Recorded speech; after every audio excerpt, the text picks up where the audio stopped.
C'è l'arcobaleno, ma probabilmente non si vedrà nulla. E con le prime gocce della pioggia lasciamo i luoghi dello sbarco in Normandia. È il 1944, ma non torniamo nel terzo millennio. Anzi, andiamo ancora più indietro nel tempo, fino al Medioevo, per ultima tappa normanna, immancabile Mont Saint-Michel. Esploreremo questo luogo a tutte le ore, soprattutto quando i turisti vanno a Nanna. E dopo il Mont Saint-Michel, come da copione, ci dirigeremo a Saint-Malo, la nostra prima tappa in Bretagna, per mangiare le crêpes.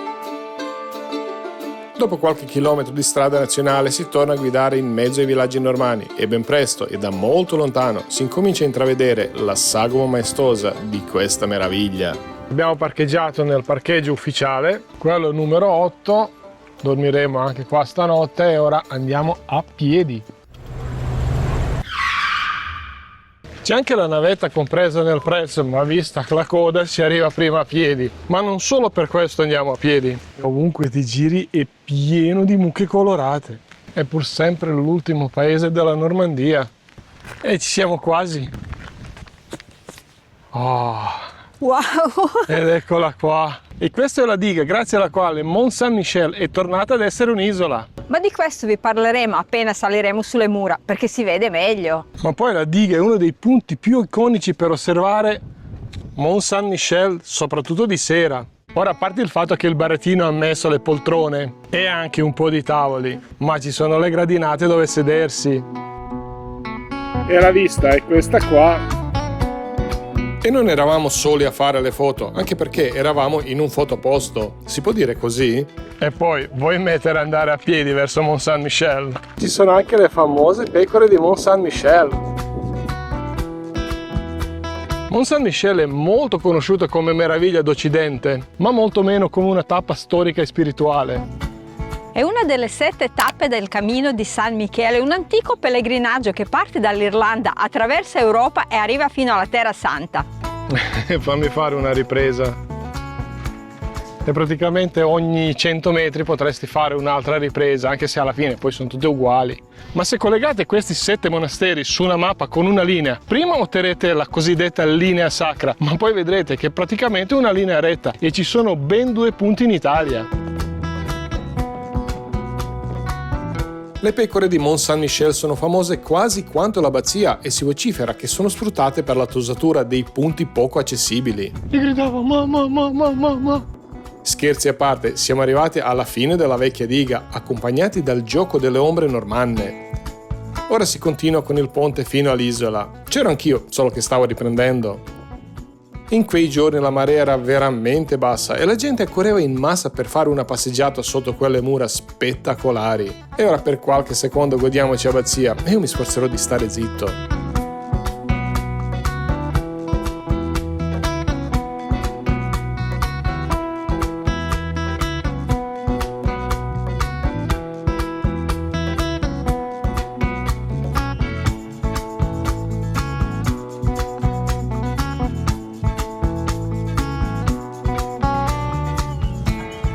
Si registrano le maree più alte d'Europa, a dislivello alle volte arriva fino a 14 metri.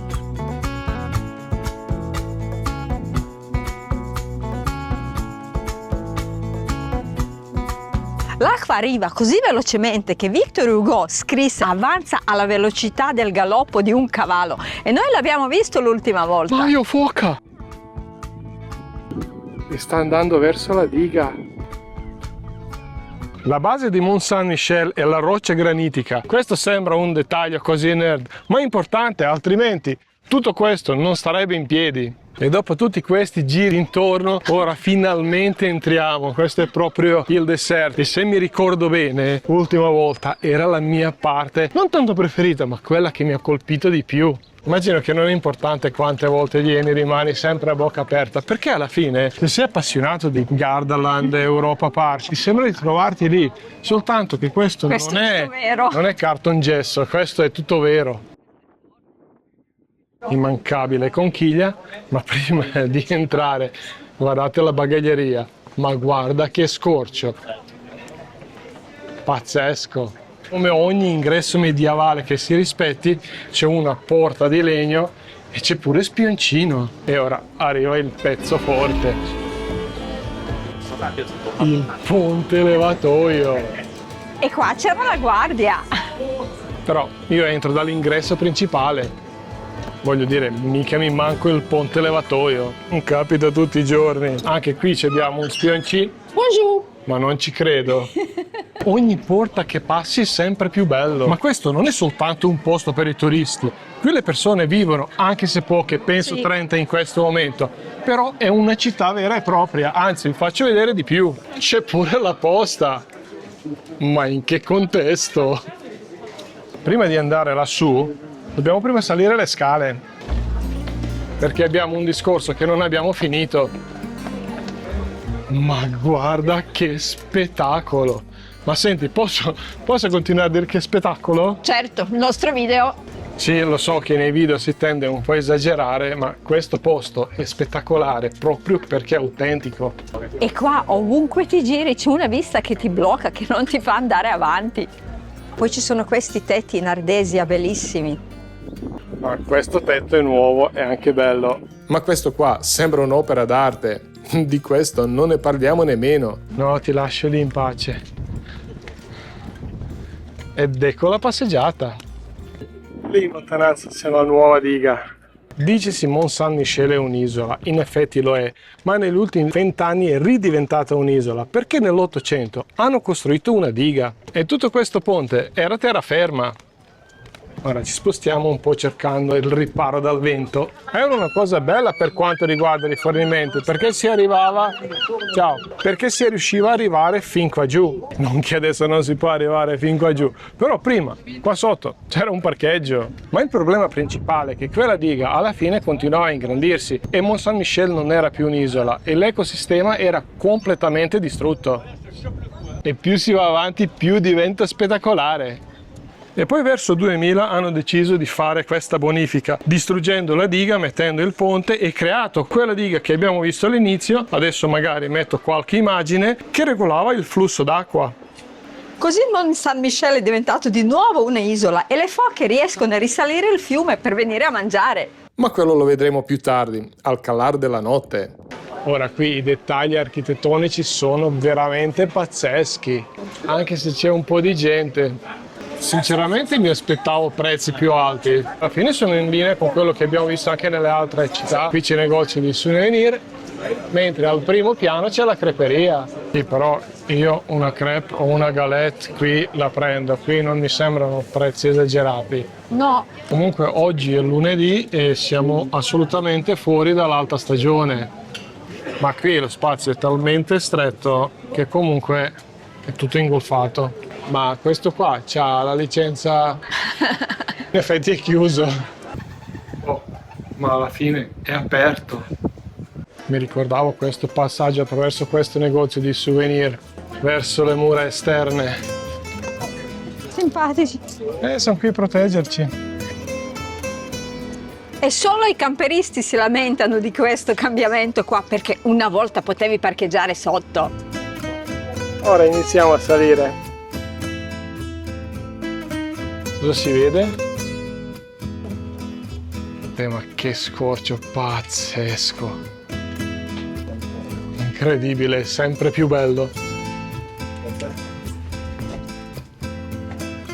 Se siete appassionati dei parchi divertimento, sapete che a Disneyland è studiato a tavolino, soprattutto che si vede il castello da ogni angolo, ma che comunque c'è una vista perfetta ovunque. Qui non è stato studiato a tavolino, ma ovunque ti giri la vista è più che perfetta. E la marea sta arrivando. Si riesce proprio a vedere come sta arrivando. Quell'isola lì è diventata di nuovo isola.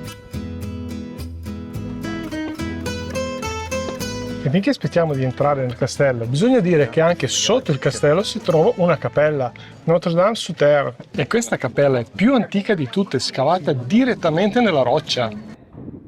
Stiamo per entrare nella meraviglia, in questo capolavoro gotico. Andiamo a prendere i biglietti. E ora si entra. È vero, siamo già stati 10 anni fa, però alla fine sono emozionato come prima volta. E comunque questa è la parte più leggera della visita a Mont Saint-Michel. Ora porta lei il zaino. Vai lì che facciamo vedere quanto è grande questo rubinetto. E lì piove che Dio la manda. Andiamo dentro. Ed eccoci finalmente all'ingresso. La direzione delle visite ci riporta subito su un altro terrazzo. Siamo sulla terrazza ovest e ora, prima che incominci a diluviare, facciamo anche una ripresina da qua. Ma guarda lui come se la sta scialando lì. La marea sta avanzando. Ma ci sono due temporali distinti. Oh signore!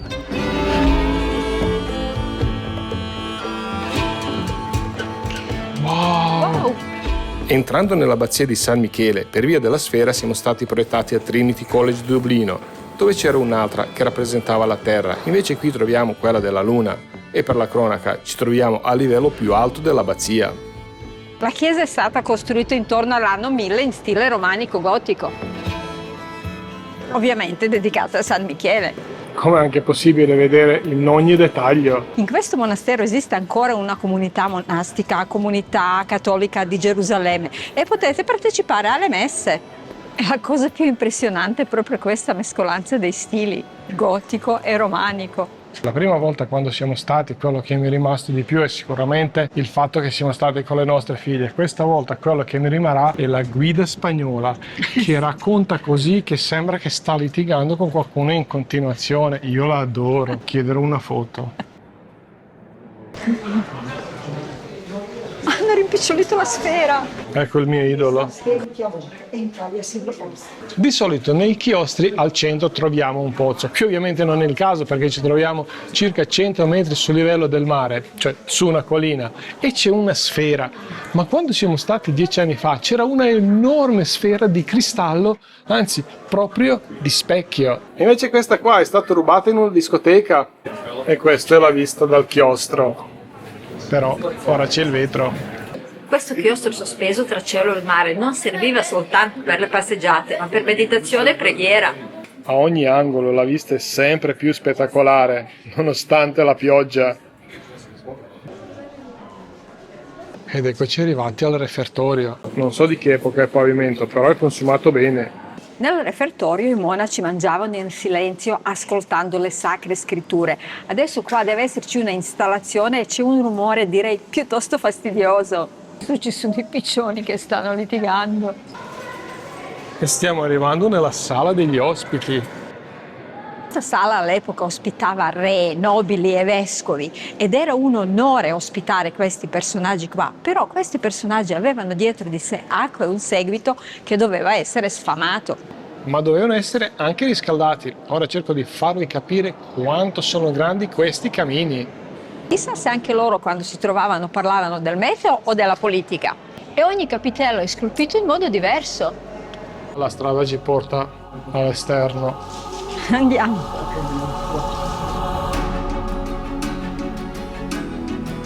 I pilastri in questa cripta sono così spessi, così tanti che sembra che sostengono tutta la struttura. È impossibile riprenderli tutti. Finalmente ha smesso di piovere. Mi ricordo l'ultima volta ho fatto 30 foto a questi muri perché erano verdi. E siamo nella sala di Mike Buongiorno. È la sala della grande ruota. Adesso non ci sono le descrizioni, ma qui si vede chiaramente che le persone potevano entrare, camminare e camminando avvolgere il cavo, cioè la fune. E la fune trainava questa slitta, che non è altro che un montavivande. Però che vista da questo elevatore! E questa è la slitta, poi c'aveva questi rulli per facilitare l'ascesa. Praticamente quelli che lavoravano qua facevano uomini criceti. Però questo entrare da una sala all'altra, da una cripta all'altra, non finisce più. No. Praticamente loro hanno eliminato tutti i corridoi, hanno creato tutte le cappelle. Sì. E questo? Questa è la parte dove vivono i monaci. Ah. Aspetta, c'è una cosa sullo zaino. Ah, è adesivo. Questa parte qua è stata un po' più consumata dal tempo. Chissà, forse c'erano infiltrazioni.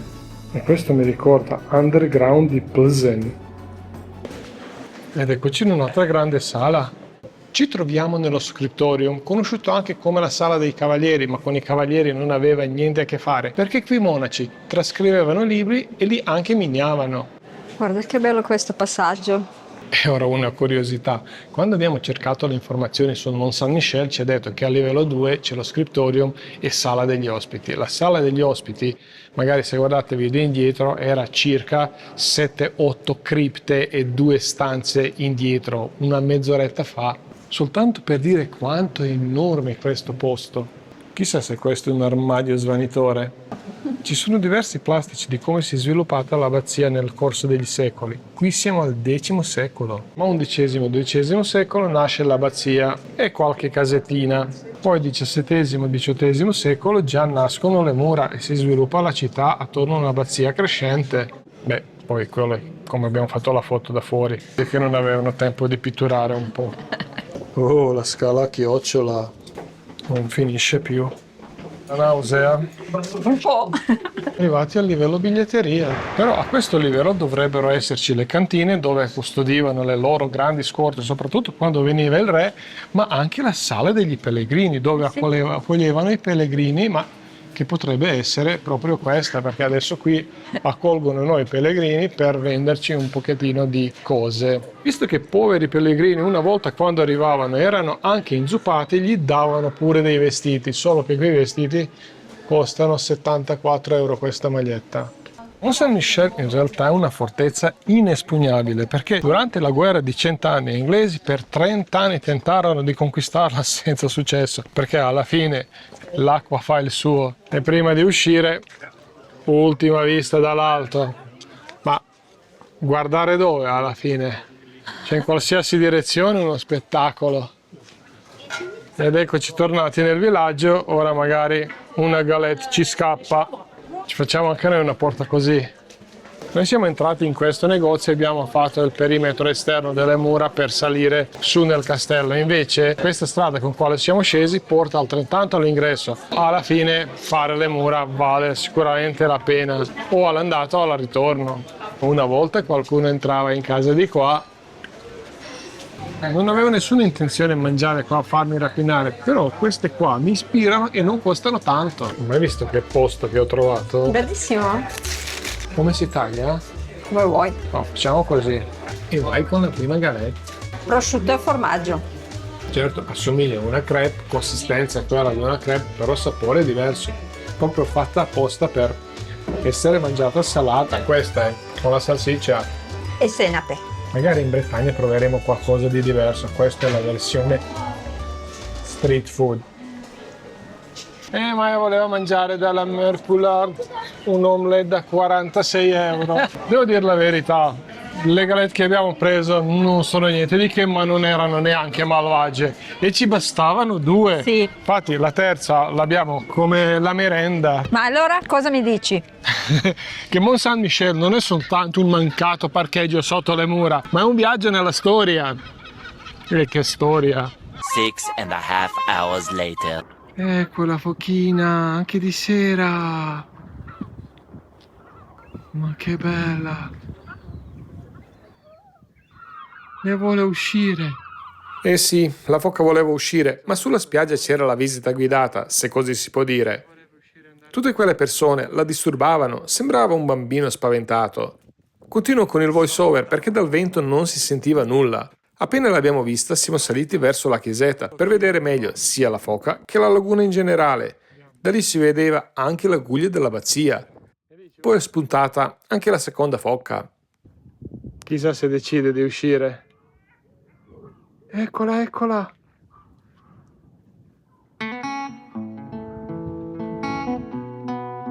Ora vi facciamo vedere perché abbiamo dormito nel parcheggio di Mont Saint-Michel.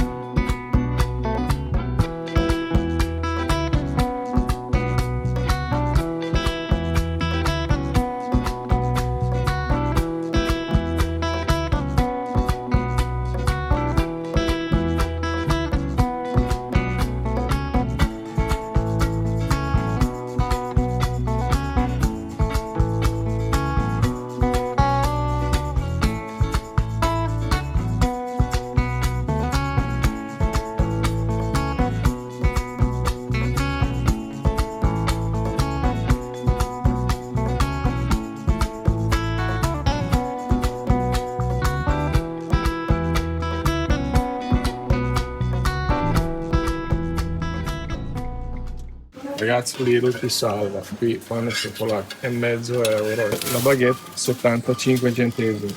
Piccola, però ci basta. Alla fine Lidl sempre una certezza, trovi sempre le stesse cose ai stessi posti, però di tour ne abbiamo già fatti. L'ultima volta a Saint-Malo non siamo riusciti a visitare perché dopo 2 ore che abbiamo girato con il camper non abbiamo trovato neanche un buco. Ora siamo praticamente al centro, il posto c'è quanto ne vuoi. Guarda che roba, qui c'è il centro storico e subito attaccato c'è il non porto, il mega porto. La ruota è messa un po' meglio di quella di Honfleur. Ponte aperto, anzi abbassato, e noi partiamo da qua. Nonostante il sole è andato via in questo momento, possiamo dire che abbiamo lasciato un posto spettacolare per un altro. Ma mentre Mont Saint-Michel è ultimo bastione della Normandia, anche se molti bretoni non sarebbero d'accordo, Saint-Malo è il primo posto che troviamo in Bretagna. Anche se molti malouini non sarebbero d'accordo. Sì, infatti qui dicono che loro non si sentono né bretoni né francesi, ma semplicemente malouini, perché c'è un orgoglio locale incredibile, dettato dalla storia. E la storia ci racconta se il Mont Saint-Michel è uno dei posti più sacri, Saint-Malo è uno dei più profani. E questo ce lo racconta anche questa nave, la Stella del Re, che è una nave corsara, perché i malouini erano dei corsari. Ma la parola corsari è soltanto un eufemismo per dire i pirati, perché per differenza dei pirati, i corsari avevano la lettera del re che li autorizzava ad andare a fare le razzie per mare. E su questo Saint-Malo basò la sua ricchezza. E ancora prima di entrare nel centro storico si possono vedere queste possenti mura, è una delle città più corazzate della Bretagna. Il rumore di lavastrade lì in sottofondo, entriamo dalla porta Saint-Vincent. San Vincenzo! Dio santo, che bello! C'è un gruppo italiani. Sì, c'è un gruppo di italiani, è arrivata una signora a salutarci che dice che ci segue e siamo contentissimi, cosa dire? E appena oltrepassata la porta, veramente sembra di essere in un altro mondo. Allora entriamoci. E ovviamente i miei posti preferiti sono le bakery, guarda che pavimento. E poi la vetrina dove fanno le crepe. Vabbè, certo, sono negozi per i turisti, ma in un posto turistico, puramente turistico, sicuramente non trovereste una pescheria con una coda davanti. Saint-Malo ci dà impressione che è una città che vive comunque al di là del turismo e dell'alta stagione. A few moments later. Siamo saliti sulle mura e ci siamo trovati subito davanti un posto iconico. E subito davanti ai primi bastioni si trova Fort National. Una volta si chiamava Fort Royal e serviva per proteggere i bastioni. E finché c'è bassa marea si può arrivare al forte. E siamo stati abbastanza fortunati con la bassa marea, ma non solo, perché in questo periodo l'alta marea non è significativamente alta. Cioè non c'è molta estensione tra alta e bassa marea. E accolti dal solito profumo delle alghe al quale ci siamo ormai abituati, arriviamo al forte. Ora dobbiamo incominciare a spogliarsi, però vi faccio vedere perché bisogna venire qua. Perché da qua c'è una vista pazzesca. Bellissimo. Ma si vede bene anche Fort National. Io non sono geologo, non so se questa è la roccia granitica, ma luccica in un modo incredibile. Penso che il luccichio è dovuto soprattutto alla presenza delle conchiglie. Sì.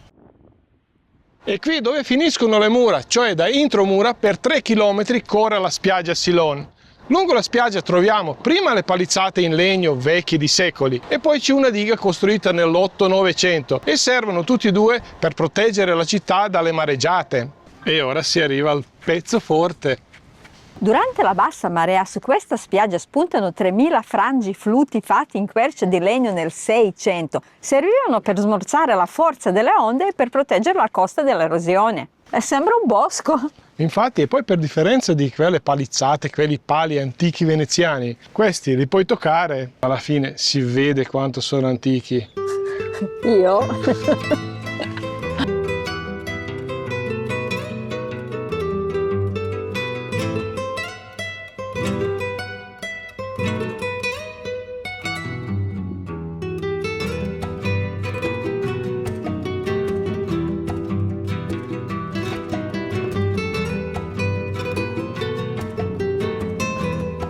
Dai, sembra quasi una foresta per i bambini. Eh sì.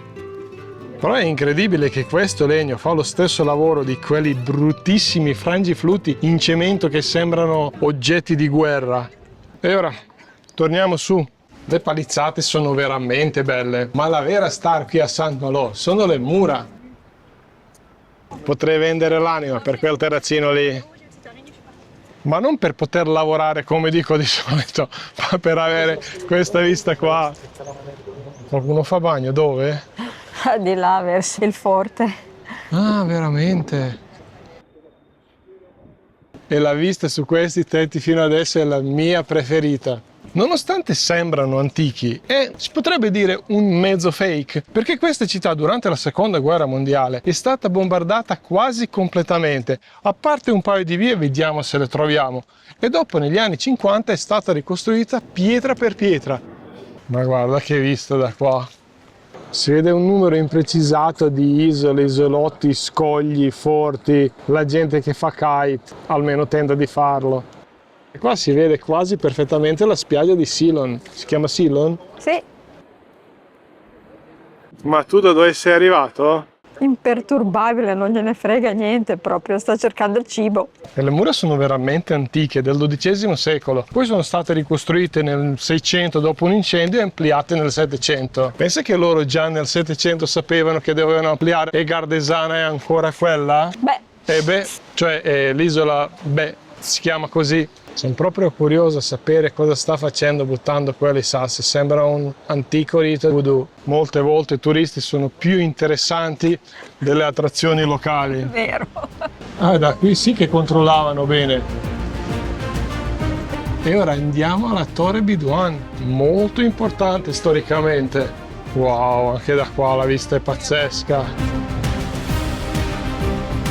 E si vede soprattutto bene l'isola di Bé. Anche sull'isola di Bé è possibile andare a piedi come a Fort National, però con la marea ancora più bassa. Durante la guerra di 100 anni questa torre era una polveriera e gli inglesi volevano farla saltare per prendersi la città. Per fare ciò crearono la macchina infernale, imbottirono una nave di esplosivo e la mandarono verso la torre. Però con questi venti qua e con le correnti, la nave cambiò la direzione, si arenò sui scogli e esplose. E la nave si arenò proprio su questi scogli qua. Però non provocò dei gran danni. Dicesi e leggenda vuole che muore soltanto un gatto. Infatti qui vicino c'è una via intitolata proprio al gatto. Ora, se è andata proprio così non lo sappiamo, però più o meno. Ma che posto da pirati. Ma guarda che piscina pazzesca che hanno. Ma questa è una vera piscina in muratura, soltanto che vedo che all'interno c'è la sabbia ed è alimentata con l'acqua del mare. C'è anche il trampolino.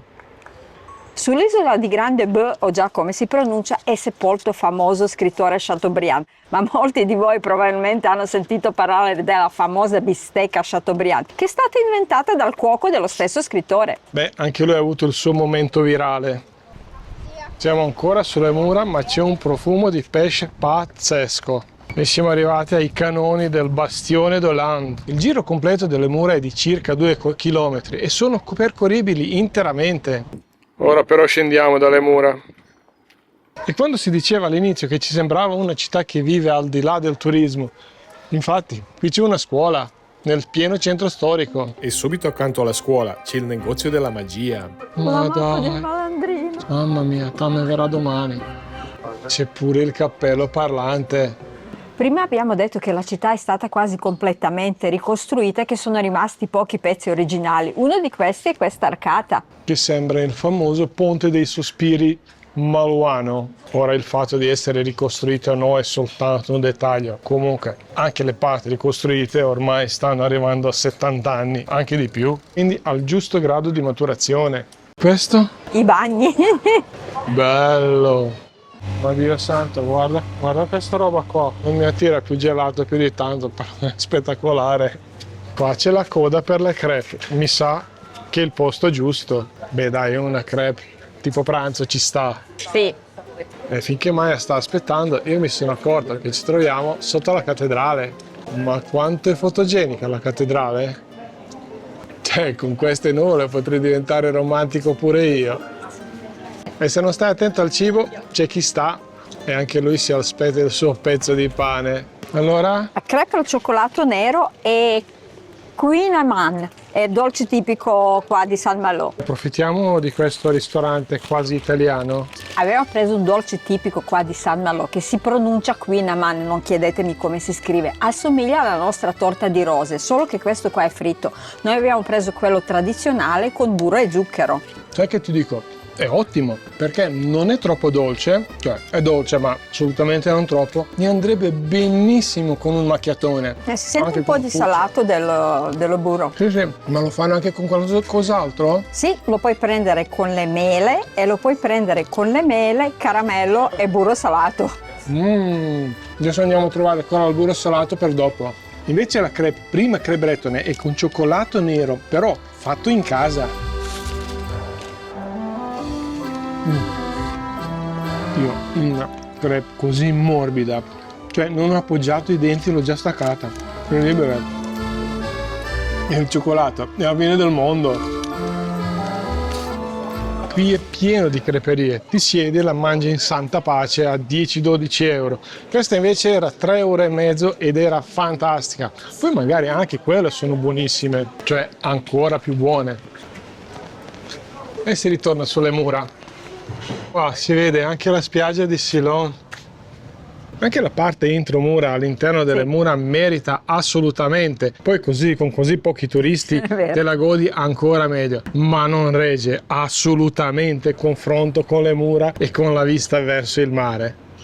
E con questo ultimo sguardo verso la spiaggia di Silon e sulla nave corsara, noi andiamo avanti. Ma prima di andare devo dare un'altra sbirciatina.